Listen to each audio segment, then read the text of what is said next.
ห้องการและบริหารกองบัญชาการทหารแขวงบ่อแก้วได้จัดกองประชุมสรุปงานรอบด้านประจำปี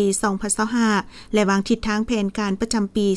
2026 ในวันที่ 6 เดือนมังกรนี้โดยการเป็นประธานของสหายพันโทเวียงสวรรค์คำมณิลาคณะพักกองบัญชาการหัวหน้าห้องการและบริหารกองบัญชาการทหารแขวงบ่อแก้วมีคณะพักคณะบัญชาพนักงานตลอดฮอดพนักงานนักรบทั่วกรมกองเข้าร่วมสหายพันโทคำแก้วใจยศักดิ์ห้องหัวหน้าห้องการและบริหารกองบัญชาการทหารแขวงบ่อแก้วได้ผ่านบทสรุปติดราคาคืนเวียกงานที่ได้จัดตั้งปฏิบัติในระยะผ่านมาซึ่งคณะพักคณะบัญชาได้เอาใจใส่ซีนำพากรมกองเคลื่อนไหวปฏิบัติหน้าที่เวียกงานโดยปิ่นออมสีหน้าที่ใหญ่สหกแผนงานที่คณะพักกระทรวงป้องกันประเทศวางออกถือเอาการศึกษาอมหมการเมืองนำพาแนวคิดเป็นกกถือเอาการตำหนิก่อสร้างช่วยเหลือซึ่งกันและกันเป็นต้นตอเห็นให้พนักงานนักรบทั่วกรมกองมีแนวคิดการเมืองนักแน่นอุ่นเอียนทุนเทียงมีคุณสมบัติศีลธรรมปฏิบัติมีสติต่อการจะตั้งมีระเบียบวินัยเข้มงวดมีความสามัคคีภายในภายนอกอย่างแน่นแฟ้นมีความรับผิดชอบต่อหน้าที่เวียกงานของตน